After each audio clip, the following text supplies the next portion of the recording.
Durante la Segunda Guerra Mundial, el régimen nacionalsocialista no solo confió en la fuerza militar o la ideología para sostener su maquinaria de guerra, sino también en el poder de las drogas. Uno de los secretos menos conocidos fue el uso masivo de Pervitin, una forma de metanfetamina que se repartía entre los soldados para aumentar su resistencia, su agresividad y su capacidad de luchar durante días sin descanso. Miles de soldados, pilotos y miembros de la SS dependían de estas pastillas para seguir combatiendo en condiciones extremas. Líderes nazis, como Hermann Göring y el propio Adolf Hitler, también consumieron drogas. Göring fue adicto a la morfina tras ser herido en 1923, mientras que Hitler, según su médico personal, Theodor Morell, usaba estimulantes como metanfetamina, analgésicos, hormonas y cocaína nasal para tratar dolores y mantener su energía durante los últimos años del Tercer Reich.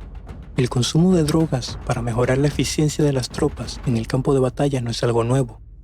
Desde la antigüedad, podemos ver casos como el de los berserker, guerreros vikingos con un desempeño devastador en combate, que entraban en frenesí y luchaban desnudos contra sus enemigos. Muchos historiadores atribuyen este comportamiento al consumo de hongos alucinógenos o a cerveza contaminada con ácido lisérgico. No es de extrañar que casi 1000 años más tarde, los ejércitos germánicos continuaran con esta tradición, aunque en algunas drogas, como la cocaína y el hachís, tenían un uso medicinal muy extendido. Las fuerzas de Hitler contaron con un narcótico muy poderoso que los ayudó en el campo de batalla, el Pervitin. El Blitzkrieg, o guerra relámpago, fue la estrategia fundamental para las invasiones alemanas. Consistía en lanzar ataques rápidos y devastadores mientras se mantenía la ofensiva hasta agotar las defensas enemigas. Para que funcionara, los soldados debían sacrificar tiempo de reposo, atravesar grandes distancias durante la noche y mantener la concentración. Esto parecía imposible, y el hecho de que los nazis lograran capturar Polonia en un solo mes valió la fama de soldados con capacidades sobrehumanas. Pero lo cierto es que la eficacia del Blitzkrieg no dependió tanto del excelente entrenamiento de las tropas germánicas, ni de la calidad de sus tanques ligeros. El triunfo de Alemania se debió a un elemento clave que fue ocultado de la historia durante décadas: un derivado de la metanfetamina, una droga capaz de dar energía a los soldados durante días. Cuando Adolf Hitler ideó el concepto de Blitzkrieg junto a sus generales, se dieron cuenta de un detalle muy difícil de resolver. Para que funcionara, el avance debía ser implacable y constante. Todos estuvieron de acuerdo en que la única posibilidad era eliminar los tiempos de descanso de las tropas. Fue así como Hitler emitió el decreto de los estimulantes, una ley que habilitaba y promovía la utilización de drogas, especialmente metanfetaminas, en el campo de batalla. Y aquí apareció el elemento estrella, el Pervitin. El Pervitin era una metanfetamina, una droga psicoestimulante que actuaba sobre las hormonas de adrenalina, eliminando el sueño y brindando una gran sensación de poder físico y concentración mental. Es importante destacar que para 1939, este tipo de drogas no eran ilegales. De hecho, la metanfetamina fue creada en 1919 en Japón y era ampliamente utilizada en todo el mundo, en dosis muy bajas como estimulante nasal. Bajo el efecto del Pervitin, los tanquistas podían pasar hasta 72 horas sin dormir. Mantenían su concentración, puntería y capacidad de maniobra. E incluso se sumergían mucho más fácil en la adrenalina de la batalla, sintiéndose todopoderosos. Los generales alemanes repartieron 35 millones de pastillas de Pervitin entre las tropas al comienzo de la invasión a Polonia. La impresionante eficacia de las fuerzas de Hitler no solo permitió tomar todo un país en 28 días, sino que logró impactar a Winston Churchill, quien no podía comprender cómo los tanquistas alemanes lograban atravesar kilómetros sin detenerse. Pero la magia del Pervitin no era eterna. Así como brindaba enormes ventajas, una vez pasado el efecto, traía enormes consecuencias para la salud. Los hombres caían rendidos y extenuados tras pasar casi una semana empujando su cuerpo al límite, y debían pasar días reponiéndose.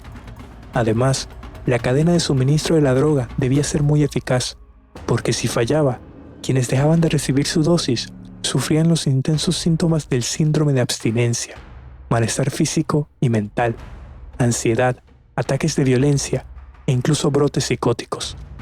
La propia sociedad alemana se había vuelto adicta al pervitin, y cuando se intentó entregarlo de manera controlada, se produjeron rebeliones dentro de los barracones e incluso un mercado negro. Aquí queremos detenernos un momento y preguntarte, ¿crees que el uso masivo de metanfetamina por parte del ejército alemán fue un factor decisivo en sus victorias iniciales? ¿O crees que su contribución ha sido exagerada por los historiadores? ¿Qué opinas del hecho de que un estado democrático, como la República de Weimar, permitiera el consumo generalizado de estas sustancias antes de la llegada de Hitler? Déjanos tu opinión en los comentarios. En 1941, hubo quien quiso poner un freno a la distribución del pervitin, pero la medida no tuvo demasiado éxito.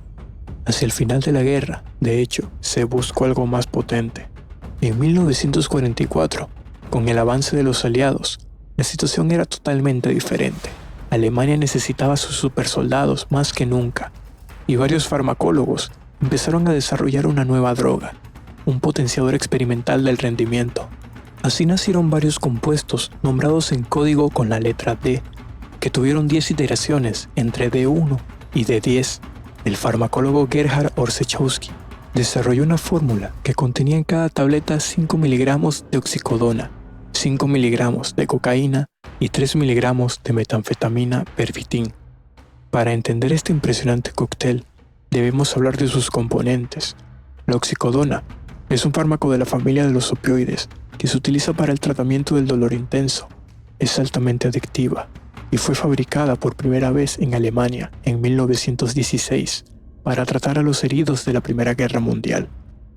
La cocaína, por su parte, es un fuerte estimulante que provoca pérdida de contacto con la realidad, agresividad y una intensa sensación de felicidad. Si bien hoy su consumo es ilegal, durante principios del siglo XX era una droga medicinal bastante común. Los efectos de este cóctel eran brutales. Aquellos que lo recibían se convertían en máquinas de pura potencia, inmunes al dolor.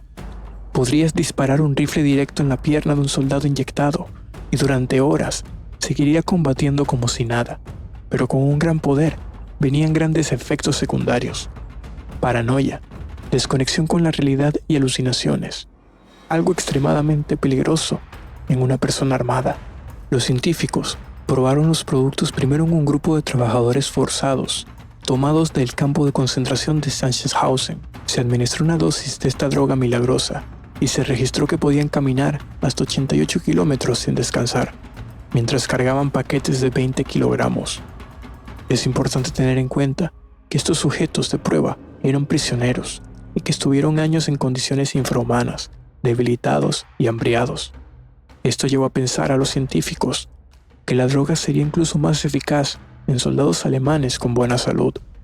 Pero la superdroga solo se probó en algunos miembros de tripulaciones de mini submarinos, ya que la guerra acabó antes de que pudiera ponerse en circulación. Otro capítulo oscuro fue el Escuadrón Leonidas, los pilotos nazi kamikazes, creados a base de drogas y condicionamiento mental. La palabra kamikaze suele evocar la imagen de un piloto japonés, pero los pilotos suicidas de la Segunda Guerra Mundial también tenían nacionalidad alemana. La Luftwaffe pretendía dar un curso negativo a la contienda cuando los bombardeos aliados sobre territorio alemán eran incesantes en 1944 y 1945. Para ello, optó por una nueva táctica: utilizar sus propios cazas para chocar en el aire contra las grandes fortalezas norteamericanas. El 7 de marzo de 1945 se constituyó un grupo especial de combate denominado Sonderkommando Elba, cuyos hombres serían los encargados de utilizar el suicidio como arma. Se llamó Escuadrón Leonidas en honor a los 300 espartanos. 2000 voluntarios se presentaron para salvar la patria, aunque solo fueron seleccionados 300. Eran jóvenes de entre 18 y 21 años. A medida que se acercaba la primera actuación, la voluntad de los pilotos comenzó a flaquear, y las autoridades nazis decidieron utilizar una estrategia de condicionamiento mental. Para ello, se utilizaron todas las drogas que tenían disponibles: pervitin, cocaína, opiáceos. También se los llenó de alcohol mientras se los instaba a cantar canciones patrióticas. El 7 de abril de 1945 fue el día escogido para el primer ataque. Solo se consiguió movilizar a 180 cazas. De ellos, unos 60 regresaron por problemas mecánicos y 47 fueron derribados antes de alcanzar sus objetivos. Solo unos pocos tuvieron éxito. La victoria estratégica fue más una ilusión.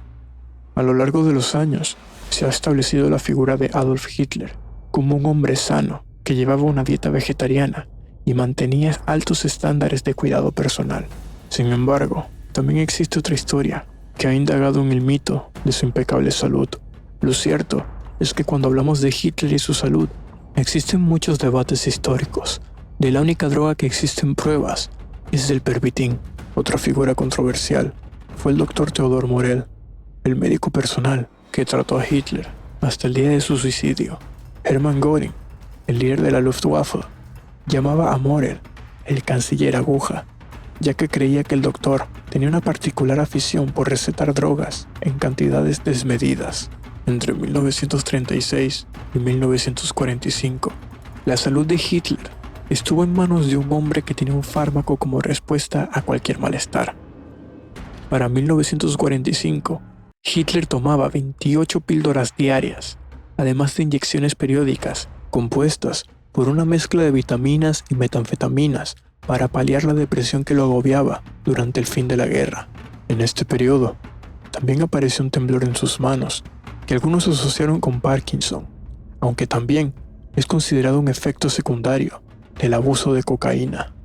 ¿Crees que el consumo masivo de metanfetamina y otras drogas por parte de los nazis fue un factor determinante en su desempeño militar? Realmente un síntoma de una ideología que empujaba a sus seguidores más allá de los límites humanos. ¿Qué opinas del Dr. Morell? ¿Fue un científico bien intencionado o un charlatán que contribuyó a la degeneración física y mental del Führer? Déjanos tu respuesta en la caja de comentarios.